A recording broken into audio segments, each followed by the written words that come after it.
Praise the Lord. Gising pa ba kayo? Pag ilang araw niyo na ito? Is this your third day? Second? Ilang araw po ito? Tatlo? So, bukas yung last day niyo. So, alam ko may ginawa na sa Lord dito. Sino naniniwala sa inyo na may ginawa na sa Lord dito? At meron itong gagawin sa Lord ngayong oras na ito. Alam niyo po, pag si Lord ang pinag-usapan, imposible walang gagawin si Lord. Ikaw man, pag pinag-usapan ka, subukan mo pag-usapan ka. Pumunta ka sa isang lugar at ikaw ang pinagchichismisan. Di ba interesado ka? Tama mali? Halimbawa, nasa eskwelahan ka at pinabalitaan ka, pinag-uusapan ka, ikaw interesado ka. Kasi pinag-uusapan ka. Ngayong hapong ito, pinag-uusapan natin si Lord, ang lumikha ng langit at lupa. Kaya ako naniniwala na may gagawin si Lord ngayong oras na ito. Sige nga, palakpakan naman si Lord ang pinakalakas. Tsaka ako talaramdaman ko, alam mo, nakita na ni Lord kung ano yung mangyayari dito, alam ni Lord lahat. At ako naniniwala yung kapangyarihan ng Panginoon natin dito sa lugar na ito. At si Lord may plano sa bawat isa sa inyo, wala mong uwi dito na hindi pinawang Panginoon. Parang wala akong kausap dito. Buhay ba kayo? Ang hirap magsalita na walang kausap. Subukan yung magsalita na walang kausap. Lord, hindi nagbago. Kailanman si Lord hindi nagbabago. Ugali na ng Diyos mo. Sabi mo sa katabi mo, si Lord hindi nagbago. Kailanman. Pero ikaw kailangan mo magbago. Kailangan mo kasi talaga, kung aalis tayo dito na maging kaugali natin si Lord. Kailangan na uwi tayo dito na dala natin ang ugali ng ating Panginoon. Kasi anak ka niya eh. Sino ba anak ni Lord dito? Kasi kung ano yung anak, kung ano yung tatay, gano'n yung anak. Napaka-imposible na magkaiba kayo ng ugali ng Diyos. Kung anak ka niya, dapat ang Panginoon ay puno-puno na pag-ibig. Pag pinag-usapan natin pag-ibig ng Diyos talaga kakaiba. Ngayong umaga, ngayong hapong ito, mararanasan natin yung kakaibang experience sa presensya ng Panginoon. God will change you. Hindi dahil kung anong mang ituturo namin, but yung kapangyarihan ng Lord. Ako ay lumaki sa simbahan. I grew up in a church. Ako po ay anak ng pastor. I am 38 years old. So, nagsimula ako tumugtog sa simbahan when I was 6 years old. Nagtutugtog na ako ng drums. Marami na rin ako napunta ang camp. Ilang camp na napunta ko, taon-taon, nagka-camp ako, hindi naman nagbabago buhay ko. Ilang crusade na rin napunta ko, nakakita pa ako, patay, nabubuhay, nakakita pa ako, pilay, nakakalakad, pero hindi na bagong buhay ko. Patuloy ng mga Israelita, grabe nilagay ng Diyos sa buhay nila. Kay Moses, yun pinag-uusapan natin. Biro mo, pagkain na lang ng anghel, ipapakain pa sa kanila yung mana. Nakita pa nila, bumukas yung Red Sea. Pero yung mga tao, hindi naman nagbago din. Kahit ang dami na natin nakita milagro, pero hindi naman nagbabago ang tao.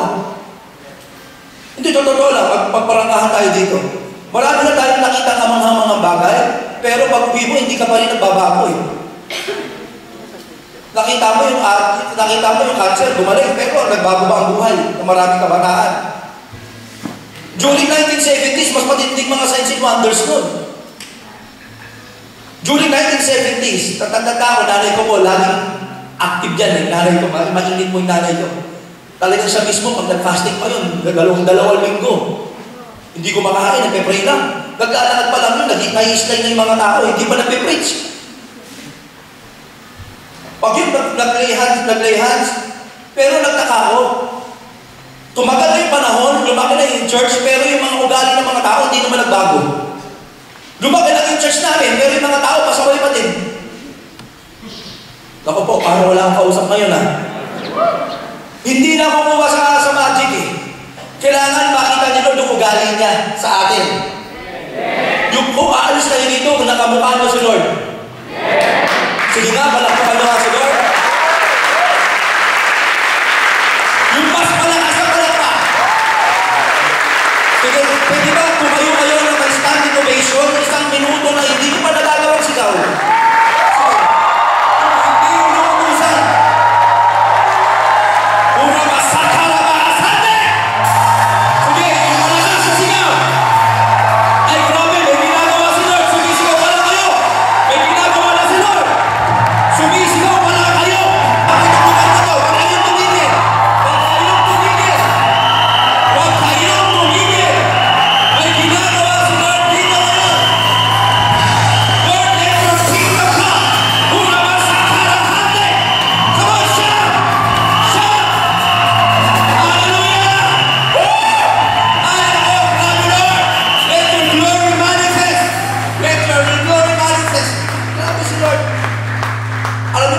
kayo rito, yung pamilya nyo, solve na.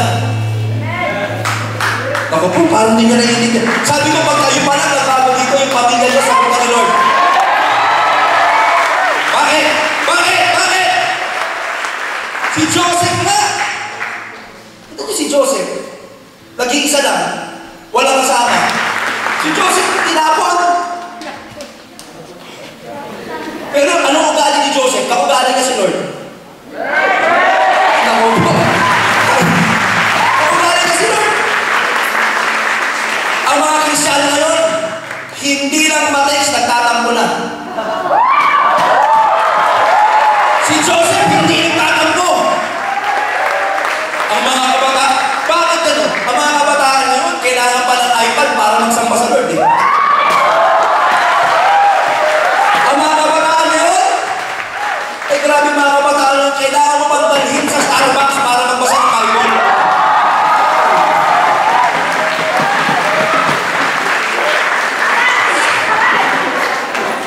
Dapat yung mga kabataan, kung gusto nyo maging Joshua generation, palaban kayo. Kahit walang Starbucks, mag-worship ka kay Lord. Ang generation na alam ko, kahit na hindi Hillsong, kahit na hindi Delirious ang kinakanta, lumuluhod kay Lord si mismo. Amen! Ang laban ng dito, karakter. Kahit na malaking, kahit na grabing gawain, hindi tayo padamihan. Kasi kung padamihan na labanan, hindi po tayo ubra sa Catholic, ang dami nila. Ang iglesia, ang dami rin. Pero ito, makinig kayo mabuti. Ito sinasabi ko sa inyo, makinig kayo. Si Joseph, nag-iisa lang. Walang cell group. Ha? Wala. Nag-iisa. Tinapon ng mga kapatid. Eh ngayon mga kabataan, pagkatapos ng mga camp, pag-uwi, pag-ugas ka ng plato, alin mo mag-ugas ng plato, pagod ako. Hindi ka ugali ni Lord. Wala din yan. Si Joseph, hindi nag-react. Uuwi kayo. Grabe, si Joseph walang inisip kung hindi si Lord. Apektado niya buong bansa. Eh ngayon, ang dami-dami na nating born again. Barangay lang, di natin maapektuhan eh. Tama mali.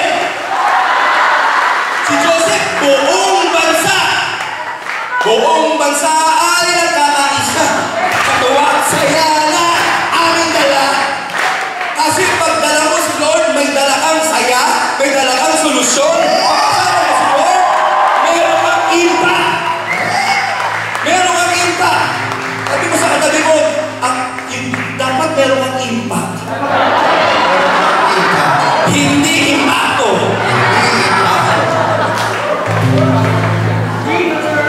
I'm praying to God. Sabi ko, Lord, ano ba gusto mong sabihin talaga ngayong umagang ito? Kagabi pa ako tumatatanong kay Lord eh. Sabi ko, Lord, tulungan niyo naman po kami. Ano pong gusto niyo gawin dito? Sabi ni Lord, i-reveal mo lang yung Father. God wants to reveal the Father's heart in this place today. Kasi kahit na anong sabihin namin sa inyo, pag hindi nyo alam ang puso ng Ama, dahil nagsimula lahat sa Ama eh.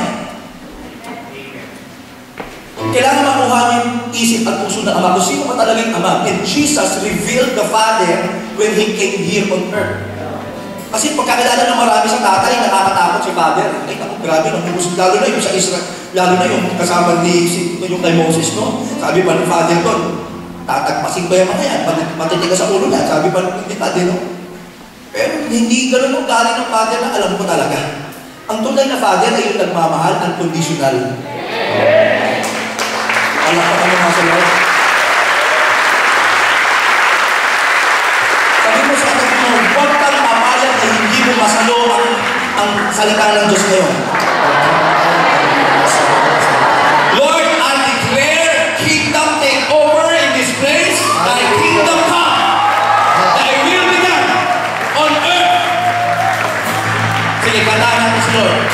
Like a fire, shut up in my bones. I want the world to know Ito pa matindi. Sabi mo sa katabi mo, ito yung araw, nakakaiba ang mangyayari sa buhay mo. Uuwi kang tunay na anak ng Diyos. So walang uuwi ngayon na ampon, ha? Sabi mo sa katabi, huwag kang uuwi ampon ni Lord.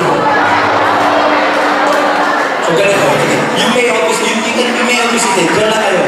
Mabilis lang po mag-preach. Pag nakinig kayo, 30 minutes lang, tapos na ako. Pag hindi kayo nakinig, 3 oras, magdadaldal ako dito. Sige, upo na kayo.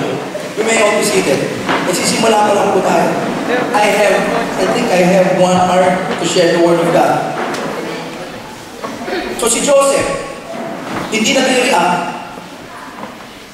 Kaugali niya ang Diyos. Kasi, bakit ka kailangan magbago? Magbabago ka dahil yung dati mong ugali, hindi mo kaugali ang Diyos. Hindi lang babait ka. Iba yung babait, kasi ang religion, alam nila, magpakabait. Iba yung nagpapakabait, at iba yung binago na kamukha ng Diyos. May kausap ko ba ako? Kasi ang religion, tinuturuan din ng tao magpakabait eh. Wala naman nagpipreach ng masama. Lahat ng religion, Catholic, Iglesia ni Cristo, lahat yan nagtuturo na ang tao maging mabait. Wala silang pinipreach na masama. Ang tanong, naging mabait ba? O naging kamukha ng Diyos muli? Bakit kasi nasabi kamukha ng Diyos? Kasi yung original na tao, kamukha ng Diyos eh. Yung nalikha ng Diyos, ang si Eva Tagan, hiningihan ng Diyos, and God breathed. Sabi sa Genesis, kumuha na alikabok. Nung paghinga ng Diyos doon, hindi lang siya basta huminga para maging tao. Nilagay niya yung kanyang ugali doon. Hindi lang para magkaroon ng ilong, ng mga, hindi. Ang purpose ni Lord kasi God is a spirit, gusto niya makita niya kanyang sarili. Pakinggan mabuti. Importante po ito. Kasi ito yung nagpabago ng takbo ng utak ko eh. Kasi laki rin akong born again, pero hindi naman ako born again. Nagkikeyboard din ako, Araneta Coliseo, Maurice Anulo. Ako yung lagi nagkikeyboard kay Maurice Anulo, kagating na rito. Sinama niya pa kay Benny Hinn sa San Diego. Pero hindi na bago yung takbo ng utak ko. Nanay ko, pastoral, nagpapasting 2 weeks, 3 weeks, pero kasama niya ako araw-araw, pero hindi rin nagbago yung takbo ng utak ko. Masyado lang ako parang lumaki lang sa simbahan, walang pagbabago. Ilang camp yung napuntahan ko, ilang convention, ilang seminar, nag-Bible school ako, 5 taon, nakanektay araw-araw, pero pag uwi ko, hindi naman nagbabago buhay ko eh.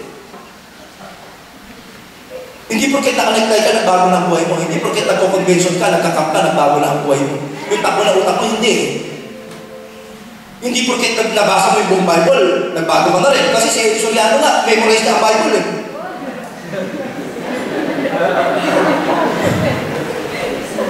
Ang labanan dito, kung yung binasa mo, nagmanifest yung kapangyarihan ng Holy Spirit at mayroong impact sa'yo. So, in the beginning, nasa in the beginning pa lang tayo, hanggang Revelation to. So, patin dito siya. In the beginning, God. Kasi magpasimula tayo, ay God, napakaganda nun. Kasi nag-survive sila Job, sila Moses, at sila Joshua, because the Lord was with them. Sabi pa ni Moses, Lord, kung hindi mo kami sasamahan, hindi ko na itutuloy ito. Di ba sabi ni Moses, paano mo inilid itong mga Israelite na ito, mga pasaway ito? Panginoon, kung hindi mo sasamahan, huwag na lang. Sabi ni Moses, I will be with you. And then kay Joshua, ganun din, nung tinransfer sa Joshua chapter 1. Nilibig na si Moses, di ba? Doon na nilibig si Moses. May nag-share na sa inyo noon. Joshua chapter 1, may nag-share na, no? For sure. Kasi sabi doon, unang instruction ni Lord doon, and at si Moses ay namatay na. So yun po na so ayoko nang itapik yun kasi alam mo dadaanan nyo yun. So yung kalimutan mo na yung mga nakaraan, ganyan. So para makapag-move ka. So I know a lot of preachers will gonna share that with you. But I want to focus on the Spirit of God who was with Joseph, who was with Moses, and who was with Joshua. Because they cannot survive without the Spirit of God. And the Spirit of God is the one who manifests the Word of God. And the Word is Jesus Christ. In the beginning was the Word, and the Word was with God, and the Word was dwelt among us. And that Word is so powerful because si Jesus din yun. In the beginning, nandun na si Jesus. Parang wala pong kausap dito. So, nung hiningahan, Yung alikabok, naging tao. So lahat ng attribute ng ating Amang nasa langit, tinagay niya na sa tao, loaded. Loaded yung tao eh. Nung hinipan ng Diyos, yung Spirit of God, loaded. Sinaksakan niya ng kanyang attribute, pag-ibig, puno-puno ng pag-ibig. So yung totoong tao talaga, hindi na kailangan mag-practice ng pag-ibig. Ang mga Kristiyano ngayon, isang taon bago magpatawad eh. Diba? Walang attribute ni Lord yun. Yung pinag-aaralan pa. Pag may attribute ka ni Lord, pag may nagkasala sa inyo, bukas, mahal mo na agad yun. Mamaya pa lang, mahal mo na agad. Kasi may ugali ka ng Diyos. Palakpakan mo nga si Lord. Kaya yung si Joseph, may ugali ng Diyos. Tinapon ng mga kapatid, pero hindi nag-react, hindi nag-rebelde. Wala kang makikita sa Bible na sinabi doon at si Joseph ay nagtampo. Wala kang makikita sa Bible na si Joseph ay nag-rebelde nung tinapon ng mga kanyang kapatid. Nung nakita ng mga kapatid niya, hindi niya sinumbatan eh. Ang Espiritu ng Diyos, mapagmahal. Kita mo sa New Testament, prodigal son. Ang ine-emphasize natin lagi natin doon, yung prodigal son. Pero ang ine-emphasize talaga doon, yung father heart eh. A father with two sons, sabi pala agad sa parabol yung prodigal. Doon pala nire-reveal na ni Jesus kung sino yung father. Na si father, hindi ka iiwan kailanman. Kasi father, hindi nagbabago. Hindi nagbago kay Moses hanggang sa generation ni Joshua. The same Father Spirit is the same Spirit. Hanggang kay Joshua, hanggang doon sa New Testament, is the same Spirit. Hanggang ngayon na kasama natin dito, is the same Spirit. Palakpakan mo nga sila. Ang palangay lang yung palakpakan. Ay, ako, grabe. Hindi dito. Buksan nyo yung mga spirit, understanding, no?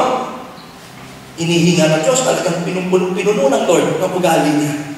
Namana ni Joseph, namana ni Moses, namana ni Joshua yung ugali ng Diyos. Ngayon, manahin natin yung ugali ng Diyos. Hininga. So si Joseph hindi nag-react. Na-apektuhan niya buong bansa. Nag-iisa lang siya. Kahit yung pinakamaganda, inistab niya. Eh ngayon, mga generation ngayon, makakita lang ng next, nakakata na. Yung mga kababaihan ngayon, makakita lang ng Lolo Pascual sa convention. Mag-worship. Jesus, tinang pogi niya. Pawalan na. Kung paano ka magkakaroon ng impact? Nasishake na agad. Nasishake. Dapat, sabi niya, di ba? Si Joseph hindi nasishake. Eh mga kabataan ngayon, grabe, hindi lang matext na boyfriend, nasishake na. Wala eh. Wala sa tamang isip kasi. Sa totoo lang. Wala sa abnormal talaga eh.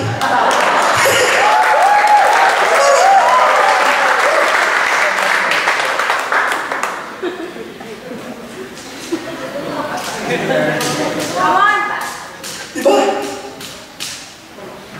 Kita niyo ang kapangyarihan ng Espiritu ng Diyos. And the Spirit of God was with Joseph. And the Spirit of God was with Moses. And the Spirit of God was with Joshua. Sa Old Testament, with. Pero sa New Testament, iba na po ang labanan. And the Spirit of God is in you. Naku po, hindi nyo makukuha eh. Sabi ko, hindi nyo kasama. Nasa sayo na. Pag tinanggap mo ang Espiritu ng Diyos, pag tinanggap mo si Lord sa buhay mo, matindi ka. Because greater is He that is in you. Pag tinanggap mo talaga. Kasi ang problema ganito eh. Pag tinanggap mo siya, Spirit, tinanggap mo siya. Parang ganito, pinapasok mo siya. Lord, pasok ka. Pasok ginawa ng maraming tao. Lord, huwag mong pakikialam ng ibang area ng buhay ko. Doon ka lang sa kwarto matutulog. Sabi mo nga, Lord, para mas malinaw sa ito. Kung tinanggap mo siya as Spirit of God, diyan ka lang sa kwarto. Huwag mong pakikialaman, Lord, yung salasit ko. Huwag mong pakikialaman yung boyfriend ko. So tinanggap mo lang siya, pero hindi mo siya hinayaan maghari sa lahat ng area ng buhay mo. Ganun lang nangyari. Hindi mo inalaw siya, kontrolin mo lahat. Inanyayaan mo lang siya, naranasan mo siya, kaya wala. Tutulog na siya, Lord, nakatama ka. Kasi lahat kontrolado ni Lord, isa lang hindi niya kontrolado yung will mo eh.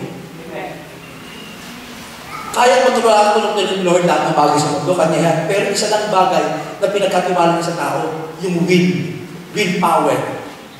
Yung will mo, hindi nahawak yan. Sa'yo yan. Are you with me? Yes. Kasi pwede mo tanongin, Diyos ka naman, ba't di mo tanong pakialaman? Hindi. Hindi kasi tayong ginawang robot. Gusto niya yung relationship na, gusto mo ba magkaroon ng boyfriend ng robot? Yung utos-utosan? Magtipla mo kami. Hindi. Yung gusto niya yung intimate relationship, yung meron kang sariling choice, yung pagminahal mo siya, talaga, relationship, na ang saya-saya. Yung, di ba?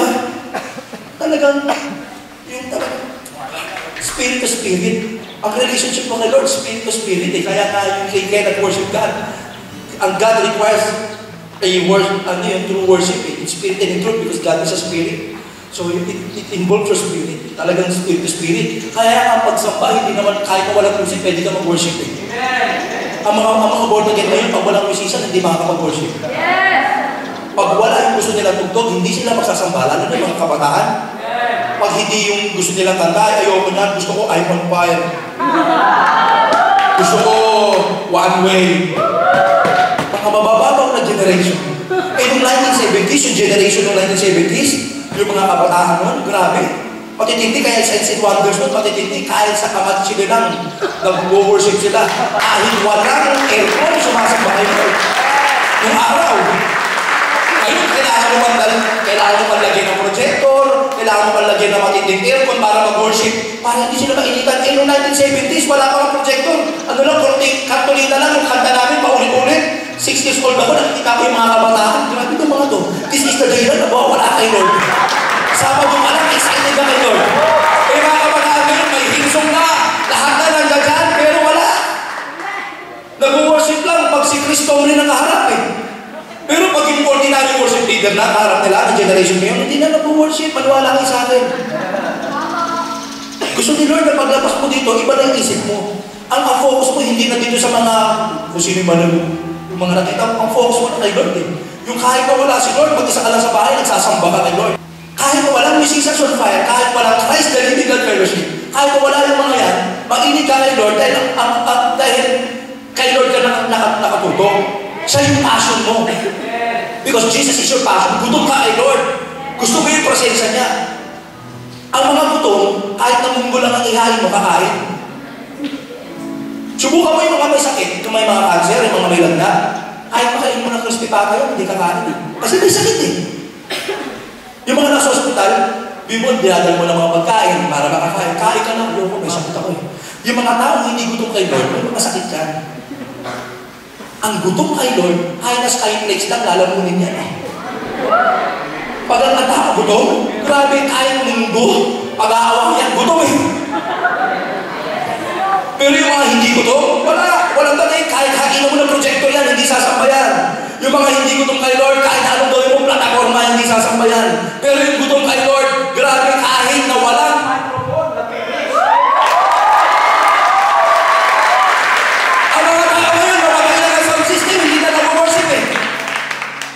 grabe nung tinuro po sa church natin to, kahit yung mga lola, nag-worship kami, walang music. Sabi ko, tanggal niyo yung music. Isang oras, nagsasasayaw ng kami. Kayo, walang music. Patay mo yan, ayaw walang music. Gusto ko sumayaw, gusto ko magsamba sila walang music. Kapatid, patay mo yan. Kaya di ba sumapag walang music? Yung generation ngayon, kahit walang keyboard, ngayon, pag hindi still, ayaw mag-worship. I will be... Ako lang, dito ka na, Lord. Mang talaga eh. Dito ka na, Lord. Grabe talaga mga tao ngayon. 20 songs na, nagpapakaawa pa kay Lord. 20 songs! Pang 20 na! Lord, please, pupunta ka na dito. Grabe! Sabi mo sa katabi ko, hindi mahirap kausap sa Lord. Ang bait ni Lord. Pero may anak na nga binigay ka, presensya mo pa kayo, presensya pa niya kaya? Kaya kasi Lord, nandito nakakinig kayo, tuwan-tuwa sa atin. Kasi siya pinag-uusapan natin. Agenda ni Lord ko eh. So, kung nabago na ang utak ko nung na-born again ako. Okay? Pinanganak ako sa born again church, pero hindi ako born again talaga. Paniwala kayo sa akin. Hindi porket Hindi porkit nasa loob ka ng bangko, manager ka na ng bangko.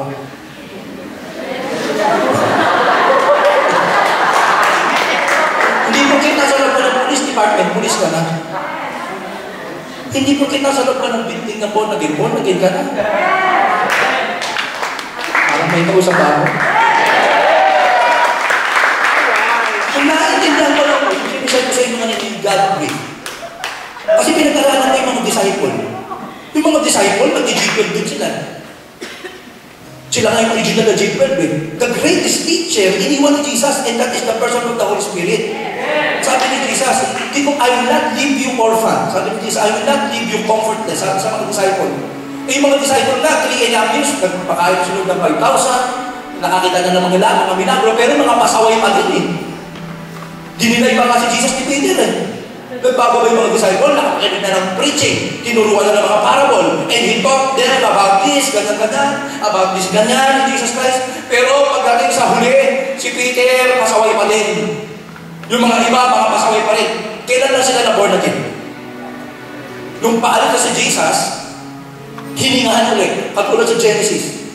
And God breathed on them once again. And then Jesus said, and He breathed on them. Sabi sa John, again Jesus said, peace be with you, as the Father has sent me, I am sending you.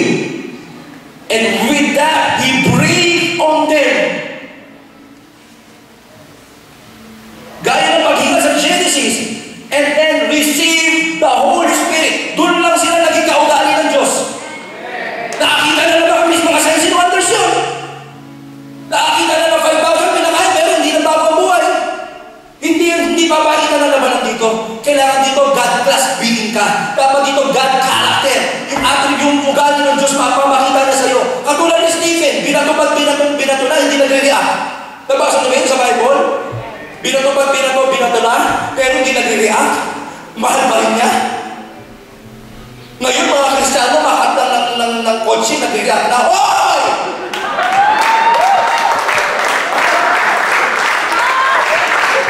Hindi lang nasali sa same group, nagtampo na kay Pastor. Si Lord, tinanong si Jesus. Kung si Jesus nag-react, 2 kilometers, hawak na yung cross eh. Kaya sinabi niya, Ama, pagdating ko doon doon na sa, pag nakapako na ako doon, pababain mo yung mga angel, tapos lagyan mo sila ng mga espada. Tapos Lord, Ama, putulin mo yung mga ulo ng mga kung nag-react si Jesus, pagpasta ang ulo ng mga kapapaka sa tabi. Pero wala kang nakikarinig na walang hiya kayo. Wala ka na. Wala ka pa rin ni Jesus eh.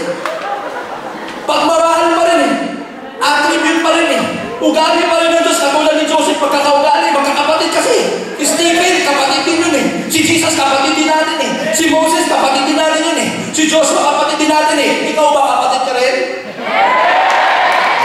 Hindi mo kaya magbago. Wala ka. Yung sasabihin mo lang, okay, mindset. Magbabago ko. 2010, promise yan, magbabago na. Bababasa ka ng Bible, 4 hours a day. Babago na. Yan na, babago na ako. Hindi ka, no?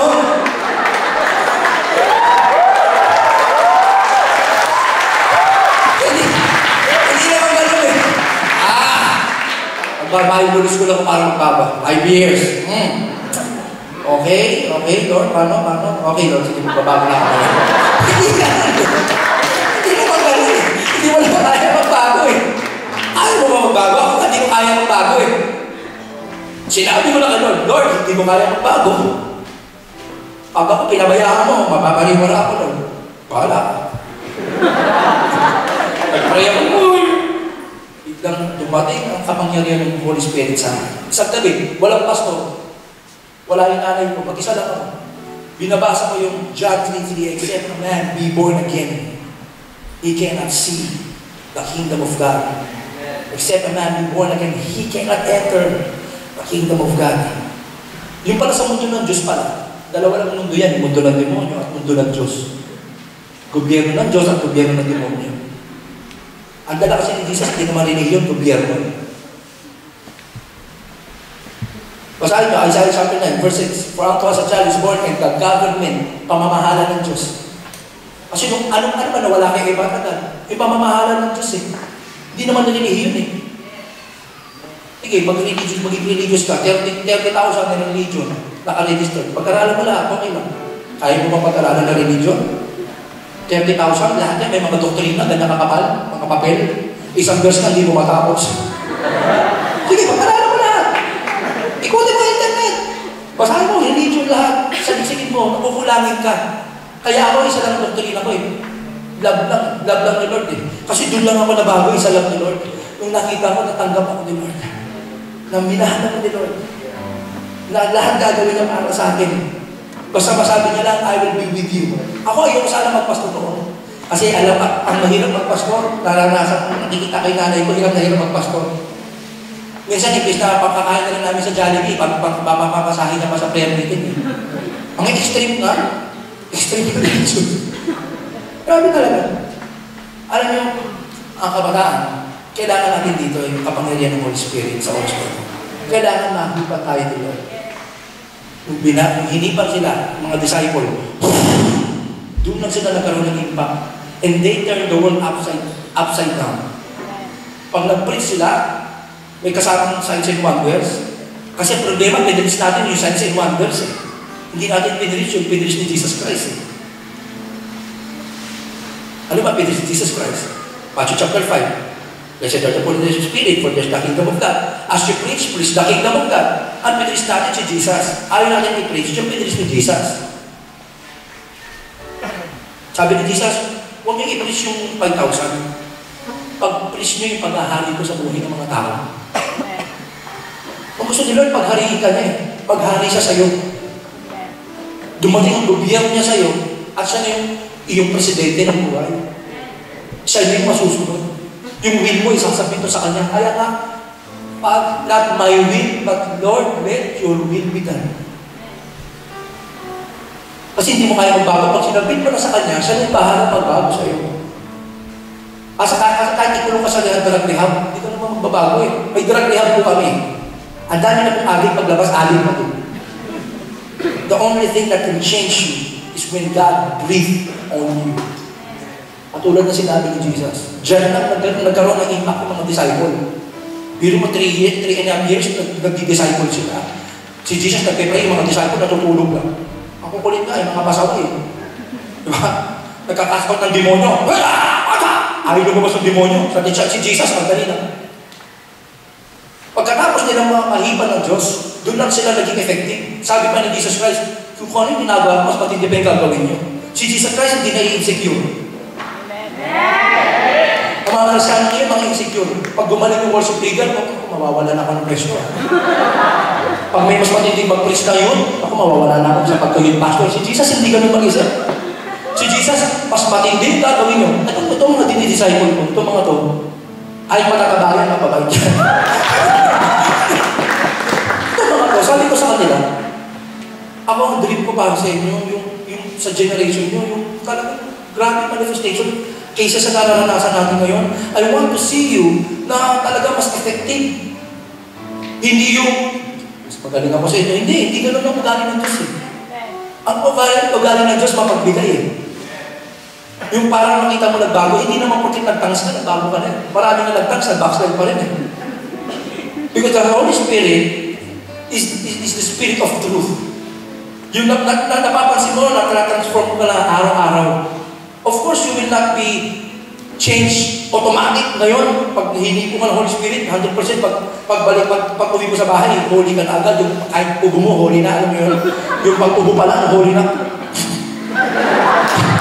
Kasi holy, hindi naman gano'n eh. Kung nasa church ka, madami gano'n eh, mga extreme na religious. Kung nasa church tayo, nasa kapitya, ito yung building. At dyan si pastor, holy, pag-ubo. Hindi ka lang mo. Mabuha, nalaman lang yun. Hindi naman ito mabuha yung magiging holy. Diba? Tapos pag nangulangon ka,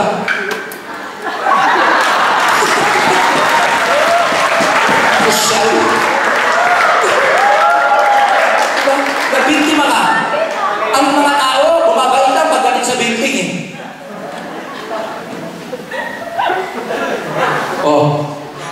Paglinggo lang. Pero ang totoong building, hindi naman yung building na ganito eh. Ang totoong bahay ng Diyos, ikaw. Alam ba ako nga sila? Pag dumadaan nga ako din sa akin, alam mo ba yung Sister Charity, yung malaking church na CCF? Sabi ko, Lord, magkakaroon naman ng holy inggit Holy inggit kasi laki ng building. Grabe itong CCF. Nilaki na ng building. Biglang nakisaksama si Lord. Eh anak, mawawala rin naman yan. Totoong bahay mo, ikaw. Ano ba ba totoong building ni Lord, ikaw? You are a house of worship. Kasi nung tumira sa'yo ulit, nung hinipan ka na, ang dito na sa sayo. Si Ebat Adan, wala pa namang building nun, pero nakatira na si Lord sa kanila. Ngayon ang tao nagbabase sa mga nakikita, sa mga building. Gusto ko lalabas kayo ito kahit na walang building, nag-worship ka kay Lord. Kahit na walang building, nagpe-pray ka kay Lord. Because you are a house of prayer. You are the temple of the Holy Spirit.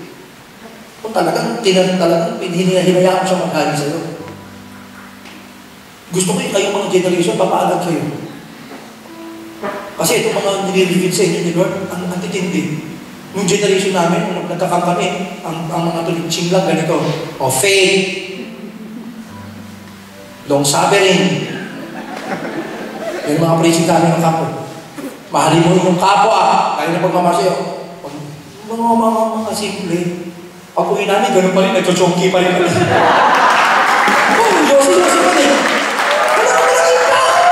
Nagbayad lang kami, mahal pa na registration. Pag uwi namin, ganun pa rin. Sige, isaw na bag dito, Yossi dito, chongki dito. Pag nagpipreach yung pastor, ang boring-boring naman. Yung mga kabataan, kaya nautak yan eh. Ang tagal naman mag-preach yung pastor, nakakantok. Para ba, kayo naman lang sa tindahan sa labas. Hindi talaga nagbago eh. Tandaan mo ito, walang hindi magbabago dito. Wala kahit na isa. Hindi kayo uwi dito na hindi nabago ng Panginoon. Na naging kamukha kayo ni Lord. Ang kingdom ni Lord is a government, spiritual na gobyerno ng Diyos. Kasi pagkat ang demonyo, mayroon din kingdom. Kung ang toy nga, may kingdom eh.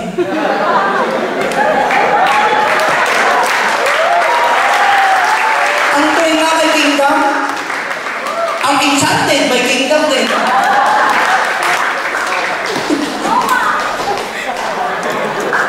Ang mga bading, meron din gay kingdom.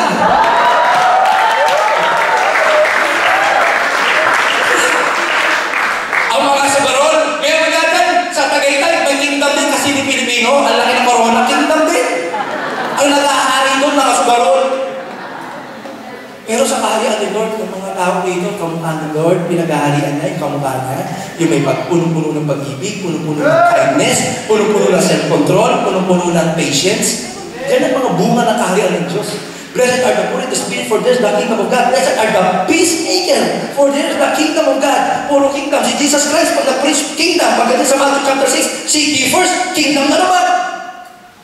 Doon ang nabago utak ko, kung naritindihan ko yung kaharian ng Diyos. Kasi akala ko noon, nandito lang. Ang tao kasi ang focus doon, Lord, gusto ko lang mapunta sa langit. Ang hirap na ng buhay dito, yung tatay ko, Lord, lasinggero. Gusto ko lang mapunta dyan, Lord. Ang tao, ang focus, ang religion, nilagay sa utak mo na gusto mo doon. Doon kayo mag-mingle ni Lord, doon kayo mag-enjoy ni Lord. Si Lord naman iba. Let us make man in our own image, on earth, on earth. God created the heaven and the earth. Ang focus ng Lord, earth on earth. Kaya nga sabi ng Bible, the heaven is my throne and the earth is my footstool. Ang tao naman, heaven ang heaven. Lord, gusto ko lang mapunta sa heaven. Si Jesus naman, ang prayer niya, thy kingdom come on earth, on earth. Ang tao naman, Lord, kunin mo na ako. Gusto ko lang dyan maranasan ka. Hindi nila alam na pwede mo na maranasan si Lord. Dito pa lang maranasan mo na si Lord. Ang kaya na kaharian dito sa lupa, maranasan mo na. Pag naranasan mo kaharian ng Lord, mababagong buhay mo. Yung sakit, gagaling dahil yung kaharian ng Lord nagmamanifest. Yung mga ating mababago, yung mga tomboy magiging babae, yung mga bakla magiging lalaki. Kaya nagmamanifest ang kaharian ng Lord. Yung mga adik, hindi na adik. Yan ang kaharian ni Lord. Sa religion, tuturuan ka naman pakabait. Sa kaharian ni Lord, gagawin ka ng kamukha ka niya. Gagawin ka niya kamukha ka niya. Hanggat hindi mo kapapasok, Lord, wala kang impact. Grabe pag may kamukha ka, iba. Ikaw nga, pumunta ka sa mall na may kamukha ka. Hindi ka ba matataranta? Sige ka. Pareho nga lang ng t-shirt, nagre-react ka na eh. Sa party, pareho kayo ng t-shirt. Uy, pareho kami ng t-shirt niyan ha. Di ba? Nakakahiya. Si Lord, hindi eh. Si Lord, binigyan niya yung ugali niya sa'yo. Wala na. Gusto ka lang niya maging kamukha. Nung naglalakad ka rito sa lupa, ako yan. Oy, inapin mo, hindi pa rin nagpapapalaga. Sabi ni Lord, ako yan. Eh ngayon mga church eh, kortina pa lang, pinag-aawayan na. Posisyon pa lang ng keyboard, minsan grabe, nag-divide yung church dahil sa posisyon ng piano. Oh, piano lang yan. Na-shake na. Kasi nakasanayan nila 20 years na dito yung piano. 20 years, walang kakalaw niyan.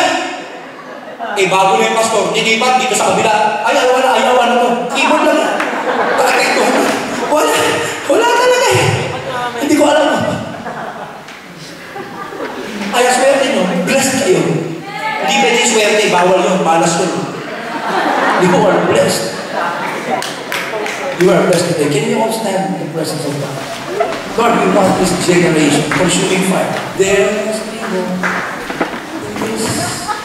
Alam mo yun, Pastor Jay? Imay mo. Hallelujah. Sino gusto mahingahan ng Lord na yung umagang ito? Sino yung gutom na Lord? Sino yung alam niya may gagawin sulod sa buhay niya? Can you close your eyes? Just close your eyes. Just close your eyes. I will pray for you. Lord, sa oras na ito, winawasan namin yung spirito ng pagiging ignorante. Let the spirit of understanding, Lord God, flow in this place. Spirit of religion sa isip ng mga kabataan, spirit of rebellion, lahat ng spiritong kaisipang hindi sa'yo. Lord, unang-una sinabi ni Jesus, ni John, Lord, repent for the kingdom of God is at hand. Lord, you want to change our mind. Hindi. Gusto ni Lord, makuha ngayon yung inyong isip, hindi lang yung puso. Ang priority ni Lord, baguhin ang inyong isip. Pwedeng ibigay mo yung puso mo, pero yung isip, kontrolado ng demonyo. Lord, sa pangalan ni Jesus, Holy Spirit, lahat ng spirito na hindi sa'yo sa kaisipan ng mga kabataan ito, winawasak namin sa oras na ito. Let the Spirit of God manifest in this place. Let the geographic anointing of the Holy Spirit manifest right now in this place. Urabasaka radagasakan de sabalakasoko. Hirabagasakan de seke yarabakasoko. Come on, just open your mouth. Just worship God in this place today. Lord, we worship you. Hallelujah. Come on, worship God. Open your mouth. Worship God. Hallelujah. There must be more. There must be more than this.